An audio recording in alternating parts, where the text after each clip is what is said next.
الله الرحمن الرحيم. بسم الله الرحمن الرحيم. الحمد لله رب العالمين عدد خلقه ورضا نفسه وزنة عرشه ومداد كلماته. أشهد أن لا إله إلا الله وحده لا شريك له وأشهد أن محمدا عبده ورسوله لا نبي ولا رسول بعده. Bu, sehat Bu? Kita doa dulu ya. Sebelum belajar ada doa yang diajarkan oleh ulama ya. Antaranya doanya yang kita baca sama-sama. Bismillahirrahmanirrahim. Bismillahirrahmanirrahim. Nawaitu at-ta'allum wat-ta'lim wan-naf'a wal-intifa' wal-ifada wal-istifada wal-hatha ala tamassuk bi kitabillah wa bi sunnati rasulillah wa du'a ila al-huda wa dalalah ala al-khair ibtigha'a wajhillah wa mardatihi wa qurbihi wa thawabihi subhanahu wa ta'ala. Subhanaka la ilma lana illa ma 'allamtana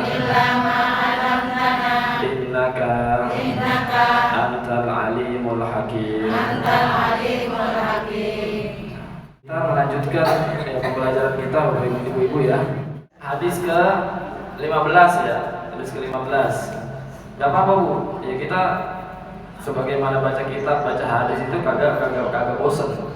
Ya, kagak boleh bosan. Karena kita udah baca sekali, dua kali, tiga kali, barangkali kita masih luput, masih belum mengamalkan secara sempurna. Ini tentang bab taubat yang kedua Bapak Ibu yang dimulakan Allah SWT ya. Di bab taubat ini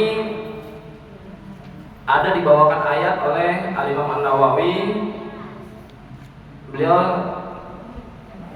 membawakan ayat yang disampaikan oleh Allah SWT mengenai keutamaan istighfar dan disandingkan dengan taubat. Kenapa di sini Allah Subhanahu wa taala juga di dalam firman-Nya selalu menyandingkan antara istighfar dengan taubat? Ya. Begitu juga kita sekarang lagi di bulan Rajab itu. Ya, di bulan Rajab itu kan ada doa yang kita dianjurkan suruh baca ya. Ya, bahkan pagi sekian, sore sekian. Itu doanya apa Ibu? Rabbighfirli warhamni wa tub alayya. Rabbighfirli warhamni wa tub alayya. Lihat, di sini kan ada ucapan istighfar, yaitu Rabbighfirli. Ya, lalu warhamni wa tub alayya, dan wa tub ini adalah permintaan taubat. Ya. Terus apa bedanya istighfar dengan taubat? Ya. Kenapa kita disuruh bertaubat setelah kita beristighfar? Ya. Istighfar kalau dalam bahasa Arab itu ya dari kata ghafara. Kalau tambahin alif, sin dan ta itu artinya yufidut tolak. Jadi memberikan manfaat itu permintaan. Jadi artinya tolabul maghfirah, memohon ampunan. Ya, maghfirah ini dari asal kata mighfar. Mighfar itu Bu, ya al-mighfaru.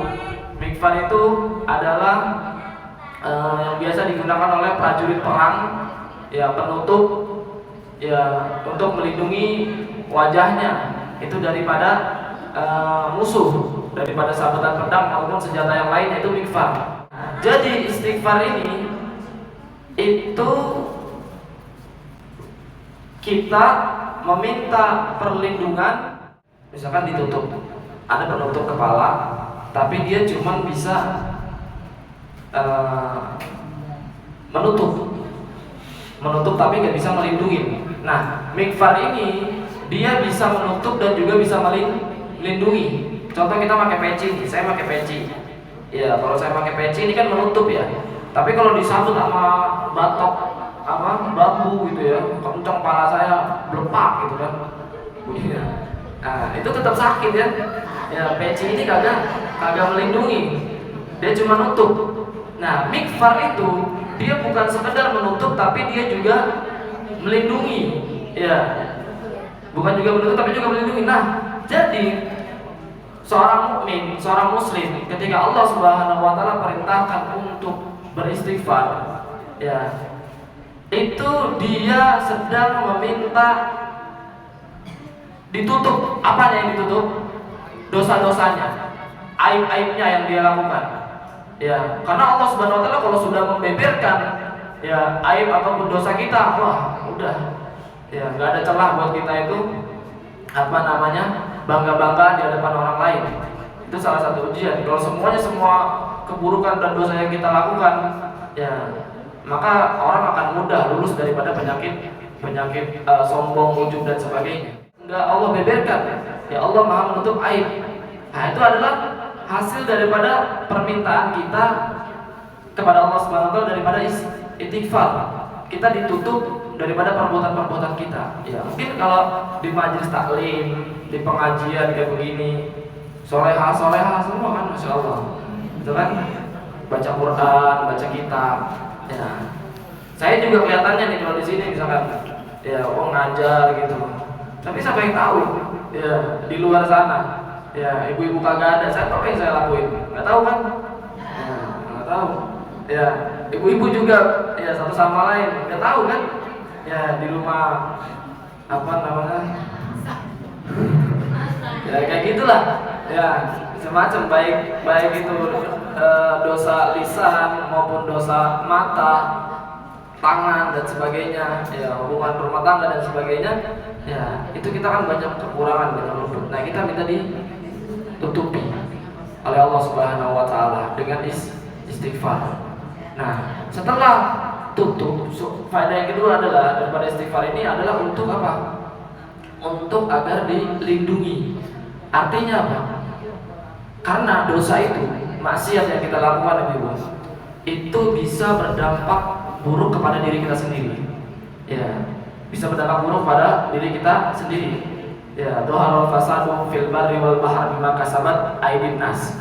Telah nampak keburukan di muka bumi ini itu disebabkan ulah kaki tangan manusia itu sendiri. Ya. Di dalam surat As-Sajdah, wala tudhiqannahu minal adzabil adna dunal adzabil akbar la'allahum yarji'un. Sungguh pasti kami akan memberikan azab, ya, balasan yang ringan di dunia sebelum dibalas dengan azab yang berat di akhirat. Agar apa? Agar mereka itu kembali, ya, agar mereka itu kembali. Jadi intinya dosa-dosa yang kita lakukan, maksiat yang kita lakukan, itu bisa berdampak buruk kepada kita. Nah, dengan kita beristighfar, itu bukan saja dosa-dosa kita dan ayat kita itu ditutupi oleh Allah Subhanahu wa taala, tapi Allah juga Subhanahu wa taala bisa mencegah efek buruk daripada dosa yang kita lakukan. Ya, efek buruk daripada dosa yang kita lakukan. Makanya kata Rasulullah SAW, kata Rasulullah SAW, ma yusibul muslimu min nasabin wala wasabin wala hammin wala huzbin wala adha hatta syaukatu yushaku wa illa kafarallahu bihi khotoyahu. Ya, tidaklah menimpa seorang muslim daripada apa? Daripada lelah, letih, gelisah, sakit, ya, segala hal-hal yang tidak disukar oleh dirinya itu, sampai duri yang menancap ketika dia berjalan, ya, duri itu berada di jalan menancap dirinya, kecuali itu sebagai apa? Pelebur daripada dosanya. Artinya itu adalah dampak buruk daripada dosa-dosa kita. Allah adakan tersebut supaya dosa-dosa kita dileburkan, dihapuskan oleh Allah Azza wa Jalla. Nah, sedangkan taubat tuh, jadi ada orang Ada orang udah istighfar. Setelah dia istighfar, dia ditutupin aibnya. ditutupin daripada kesalahan-kesalahan dan dosanya. Dan dia juga sudah Allah Subhanahu wa taala lindungi daripada efek buruk daripada dosa tersebut. Ya. Dengan begitu juga dia belum taubat, Bang. Ya, ada ya. Dia udah ditutupin, dia pelaku maksiat, dia banyak dosa. Dosa-dosanya itu nggak dibuka, nggak dibeber sama Allah Subhanahu wa taala. Ya. Terus juga dia enak terus kayaknya hidupnya. Ya enggak? Kayaknya kok kagak ada halangan, nggak ada ujian-ujian yang menimpa dia, padahal dia pelaku maksiat terus. Ya enggak? Ya enggak? Tapi dia nggak ninggalin maksiatnya tersebut. Dia nggak ninggalkan maksiat tersebut. Artinya dia belum sampai tahap yang selanjutnya, itu tahap taubat. Ya, dia baru sampai tahap istighfar mungkin. Ya, dia baru sampai tahap istighfar. Jadi taubat itu setingkat lagi di atas istighfar. Ya, makanya kita doa, ya Allah Subhanahu wa taala memerintahkan kita untuk beristighfar lalu bertaubat. Ya, doa kita juga di bulan Rajab ini, Rabbighfirli warhamni wa tub alayya. Tub alayya. Ya, apalah artinya kalau kita cuma dapat ampunan istighfar daripada istighfar kita, tapi kita enggak bertaubat dan taubat kita enggak diterima. Ya. Nah, tadi yang saya sebutkan tadi itu adalah penjelasan daripada para ulama, itu saya ringkas. Di ayat taubat ini, di bab taubat ini itu ada disebutkan. Nah, ketika Allah Subhanahu wa taala berfirman dalam surat Hud ya ayat 3, Allah Subhanahu wa taala berfirman, "Istaghfiru rabbakum tsumma tubu ilaihi." Istaghfiru rabbakum tsumma tubu ilaihi. Nah, kalau tadi istighfar kita sudah memahami. Memohon ampunlah kepada Allah Subhanahu wa taala, memohon maghfirah, yakni artinya meminta agar ditutup daripada dosa-dosa yang kita lakukan dan minta perlindungan daripada efek buruk yang kita lakukan. Ya, daripada dosa tersebut. Tsumma tubu ilaihi. Nah, tubuh ini taubat, kita disuruh bertaubat. Ini memiliki dua makna juga. Maknanya, kalau dia sudah bertaubat, artinya dia sudah bertekad untuk meninggalkan dosa-dosanya yang dia lakukan. Ya, sudah gak ngerjain lagi. Nah, dia minta kepada Allah Subhanahu wa taala agar taubatnya tersebut diterima. Ya, agar taubatnya tersebut diterima. Jadi ada orang taubat, ya, tapi dia masih khawatir taubatnya itu enggak diterima. Nah, maka dia meminta agar taubatnya tersebut diterima. Karena yang diterima oleh Allah Subhanahu wa taala hanya taubat yang nasuhah. Ya, bukan taubat apa kalau waktu itu? Taubat sambel. Taubat apa lagi?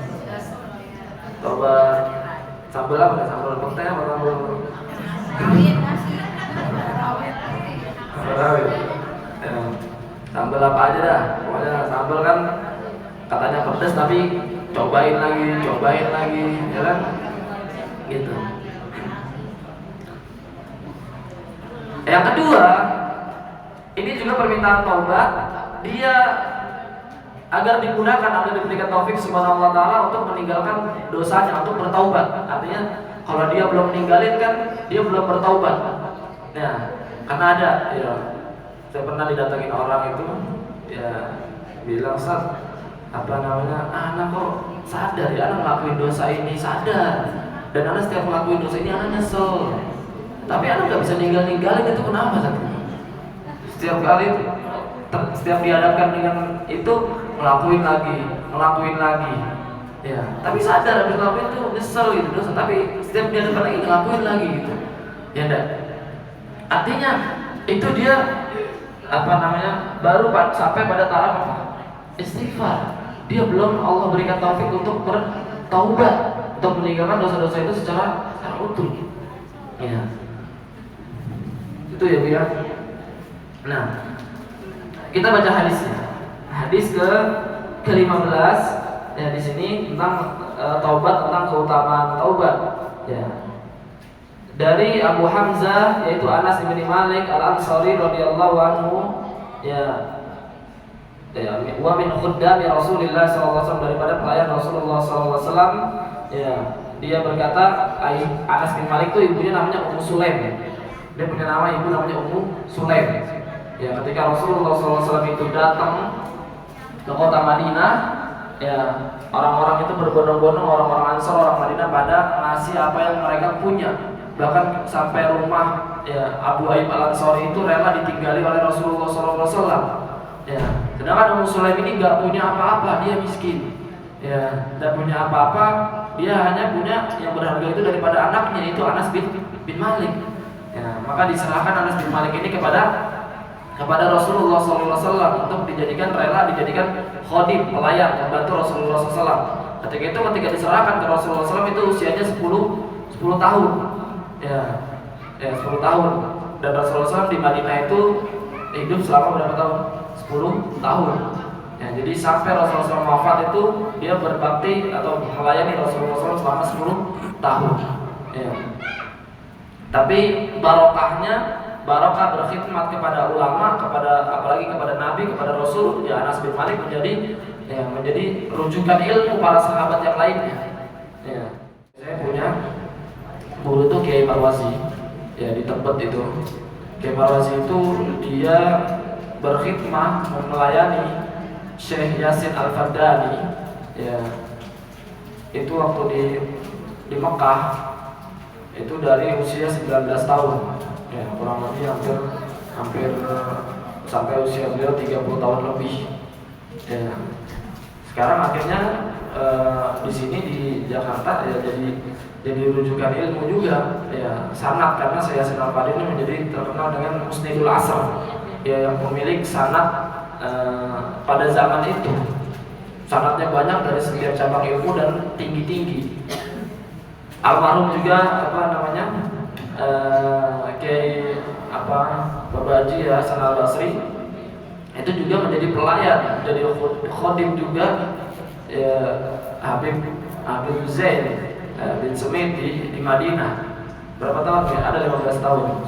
Hah? 12-13 tahun, ya kan? Itu niatnya mungkin melayani kan, tapi kan pasti otomatis jadi belajar, ya. Karena guru itu kan kiainya kerjaannya apa? Ngajar, baca, belajar. Akhirnya yang ahli-ahli pengen ngelayanin jadinya apa? Jadi belajar, jadi pembelajar, jadi dapat ilmunya juga. Ya, makanya kita kalau punya anak, ya kita punya cucu, sering-sering deketin anak kita sama orang-orang berilmu. Ya, tempel. Ya walaupun sekedar ya ngapain kek? Nggak belajar ya kadang ngapain gitu, mijetin, lo ngapain gitu ya. Ya dengan syarat kiainya gurunya ini kagak minta, ya, kagak usah diminta. Kalaupun minta, ya ya nggak apa-apa, niatin khidmah gitu kan. Tapi memang sebetulnya guru yang baik itu dia kagak ngerepotin murid. Ya, malah dia yang berkhidmat. Jadi saling niatnya saling khidmah. Murid niatnya khidmah, mengabdi secara sukarela kepada gurunya, guru ngabdi juga sama muridnya secara sukarela. Ya, jadi bukan dimanfaatkan muridnya gitu ya, kadang sampai diduitin gitu mungkin muridnya ya. Justru malah guru itu yang membantu urusan muridnya kadang. Ya, dan itu alhamdulillah kita dapati itu ketika di Sudan itu belajar, ya nggak ada guru yang pasang tarif, itu nggak ada. Ya bahkan mereka ngasih buku kita gratis, terus juga setiap bulan kita dikasih uang, ya dari kantongnya sendiri ngasih, ini buat ongkos, buat ini, buat bayar SPP, ada ngasih. Padahal kita sendiri tahu dia itu kayaknya kehidupannya nggak ini banget gitu, nggak kaya banget biasa aja, tapi dia punya usaha kayak punya pabrik roti bukan kayak pabrik roti di sini yang gede, tapi kayak roti kalau di Arab kan makannya roti dia murah ya. Terus ada yang punya alat onderdil mobil ya. Itu untuk khidmah ya sama murid-muridnya gitu ya, seperti itu. Nah kalau udah terjalin seperti itu tuh, muridnya ikhlas ya, berkhidmah tanpa terpaksa, tanpa dipaksa sama gurunya juga pengen berkhidmat sama murid-muridnya, ya dengan ikhlas, dengan sukarela, ya, itu akan insyaallah akan mendatangkan apa namanya barokah dari Allah Subhanahu Wa Taala. Ya. Tapi kalau sama-sama terpaksa, murid ini kepaksa ngebantu gurunya, ya gurunya juga apa namanya kepaksa ngajar muridnya, artinya nggak datangkan barokah. Ya ilmunya yang disampaikan juga kagak nyampe, ya yang si muridnya nggak bisa ngamalin. Rasulullah bersabda, lillahi afrahu bitaubati abdihi min ahadikum saqata ala ba'irihi wa qad adallahu fi ardi falatin muttafaqun alaih. Ya.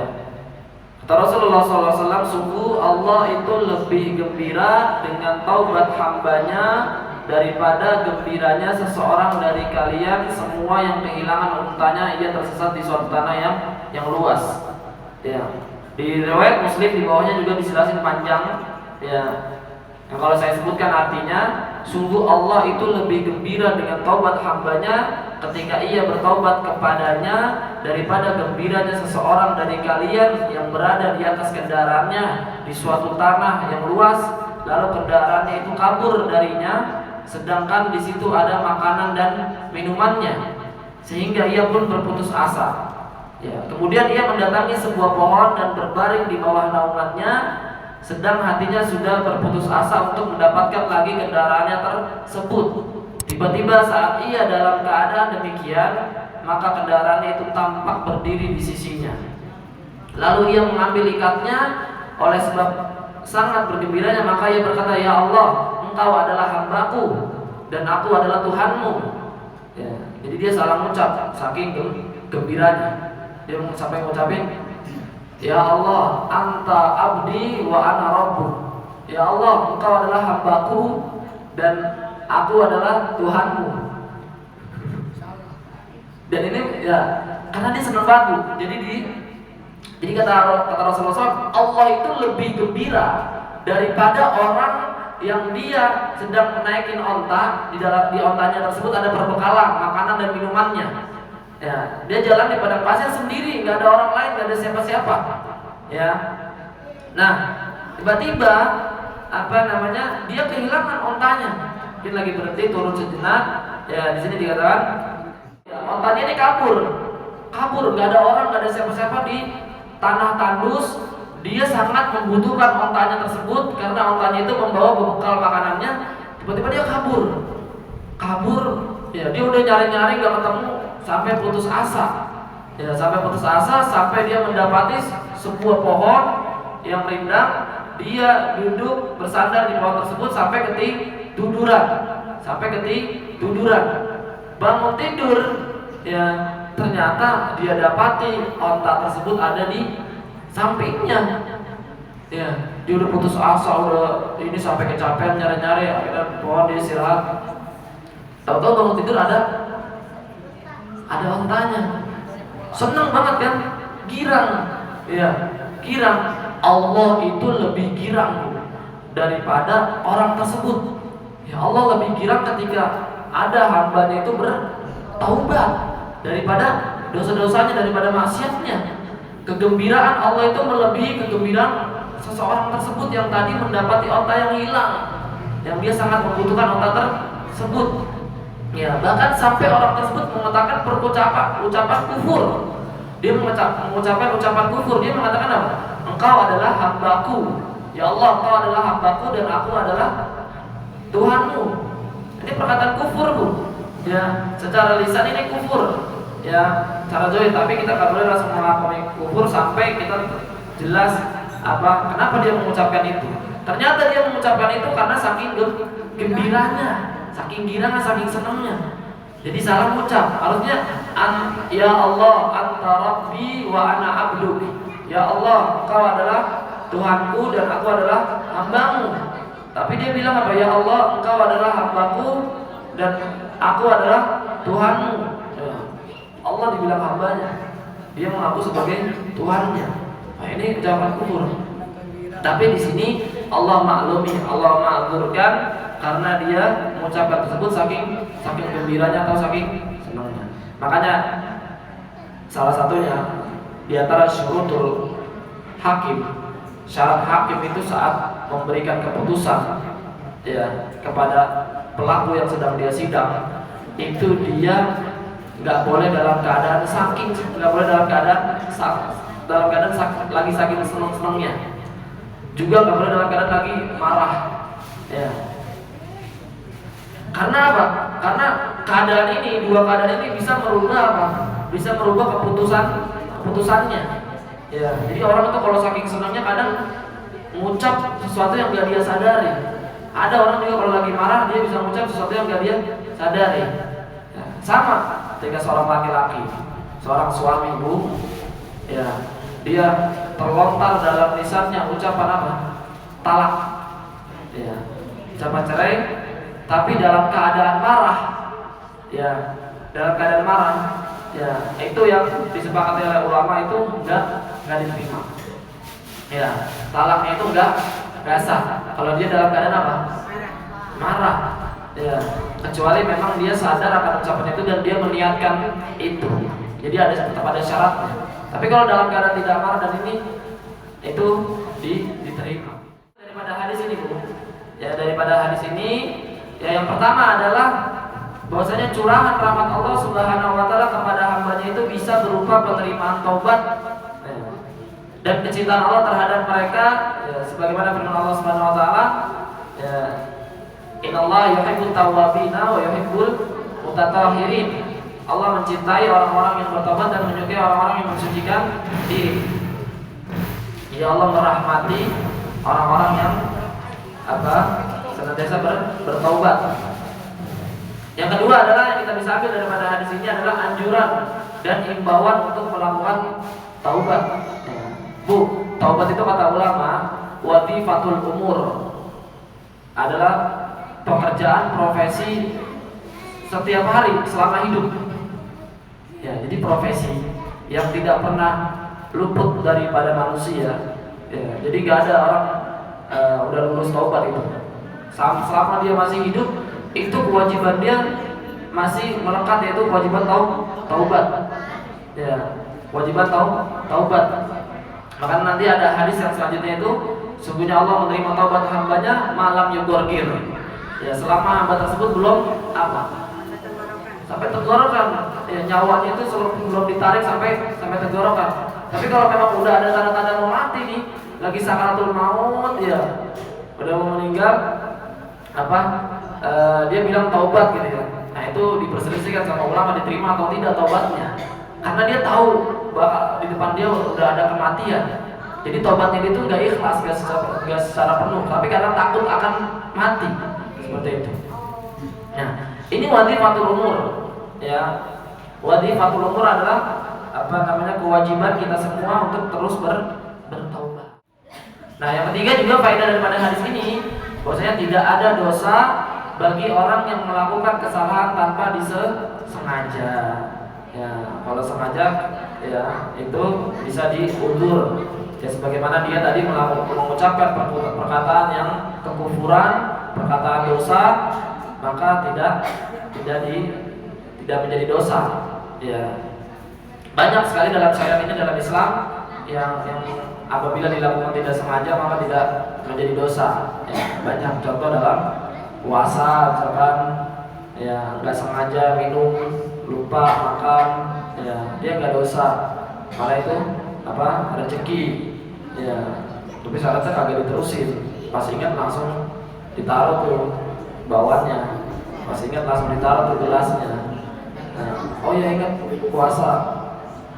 Nanggung ini setengah gelas lagi, ya jangan, itu pas ditaruh batal. Tapi pas ketika ingat langsung ditaruh gitu ya. Itu rezeki. Banyak ya. Orang tidur ya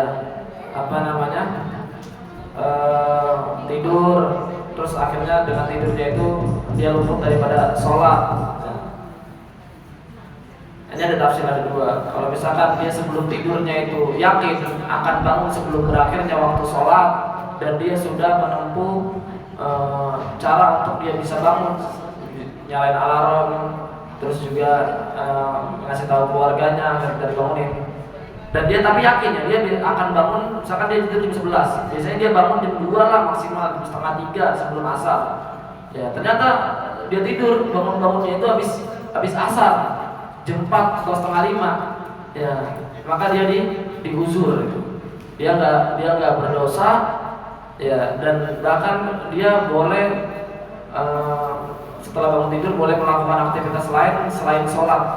Jadi kodoknya itu alat tarafi, lesa alal faur. Tapi kalau dia nggak yakin sebelum zuhur dia tidur jam 11, dia nggak yakin, masih syak ragu, bisa bangun nggak ya sebelum berakhirnya zuhur, ya. Terus juga dia nggak menempuh itu, nggak minta bangunin ya orang sekitarnya. Ternyata dia bangunnya bablas sampai habis asar setengah 5, maka dia dosa. Dia dosa dan dia harus kodoknya alal faur, harus segera bangun tidur, nggak boleh makan, nggak boleh minum, bangun tidur harus wudu, habisnya sholat. Ya. Tapi kalau yang tadi diuzur, dia boleh minum dulu, boleh makan dulu, misalkan kalau emang lapar baru sholat gitu ya. Itu salah satu dalam contoh ya. Yang keempat, daripada hadis ini kita meneladani sikap Rasulullah SAW dalam mendidik, ya. Beliau ketika mendidik itu membuat perumpamaan, ya, supaya mudah dipahami dan dimengerti. Jadi Rasulullah pengen memberikan penjelasan kepada sahabatnya bagaimana bahagianya Allah Subhanahu Wa Taala ketika ada hambanya yang bertaubat. Susah kan, gimana ya bahagianya? Tapi ya, Rasulullah SAW berikan perumpamaan. Ya, jadi kebahagiaannya Allah Subhanahu Wa Taala ketika ada hambanya yang bertobat itu ya melebihi tadi ya, orang yang kehilangan onta yang dimana di situ ada perbekalannya yang dia sangat membutuhkan itu, lalu dia dapati dengan begitu saja. Nah, yang kelima yang terakhir adalah yang bisa kita ambil daripada di sini, boleh bersumpah untuk menguatkan manfaat dan kebaikan dari hal tersebut. Ya, sebagaimana Allah Subhanahu Wa Taala ini bersumpah lillah, ya, atau wallahi, ya. Jadi untuk meyakinkan kepada para sahabatnya bahwasanya Allah itu benar-benar bangga, Allah itu benar-benar senang, kesenangannya itu lebih, ya. Di sini Rasulullah bersumpah, ya Allah itu sangat suka, Allah itu sangat senang ketika ada hambanya yang bertaubat, ya. Jadi seperti itu ya, Ibu yang dimuliakan Allah SWT. Ya, semoga daripada hadis ini, dari penjelasan taubat ini, kita bisa mengambil manfaat, mengambil ibrah untuk kita terus memohon taubat kepada Allah SWT, meminta istighfar. Rasulullah itu senantiasa memohon ampun, beristighfar kepada Allah SWT. Dalam riwayat itu 70 marrah, 70 kali, dalam riwayat 100 kali. Bahkan ada juga yang mengatakan sekali duduk Rasulullah beristighfar itu 100 kali. Ya, artinya ini menunjukkan bahwasanya istighfar kita itu enggak dibatasi. Ya, sebanyak-banyaknya, semaksimal-maksimalnya itu semakin Allah senangi. Ya, semakin Allah cintai kita beristighfar. Ya, makanya seminimal-minimalnya tadi sehari itu berapa? 70 kali. Ya. Ya, istighfar. Apalagi megang HP sekarang. Sekarang HP itu ada aplikasi tasbih. Boleh tahu, saya punya nih aplikasi namanya counter tasbih.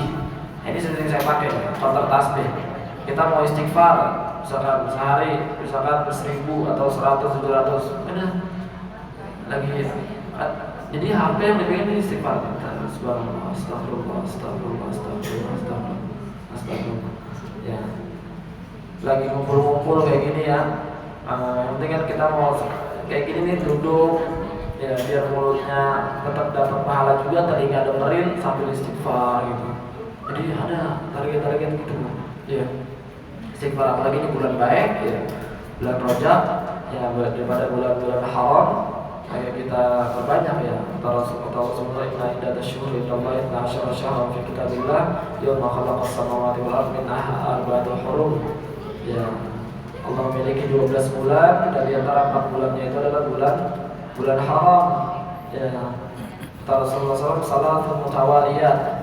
Ya, 3-nya berturut-turut Dzulqa'dah, Dzulhijjah, Muharram, wa Rajab, Mudhar, dan Rajabnya itu menyendiri. Nah, ini kita sekarang berada di bulan Rajab. Maka sekarang kita pemanasan, kita latihan. Ya, daripada segala amal-amal soleh yang semuanya dianjurkan di bulan Ramadan, kita latih dari sekarang.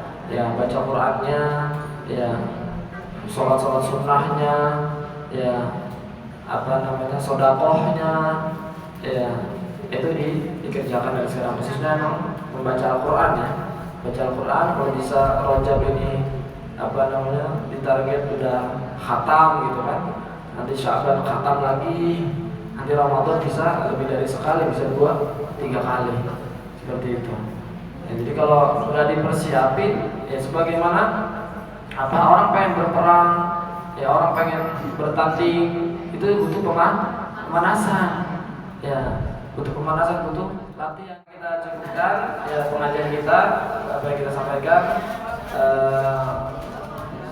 Semoga bisa diambil manfaatnya dan semoga kita bisa mengamalkan. Mohon maaf kalau ada salah kekurangan.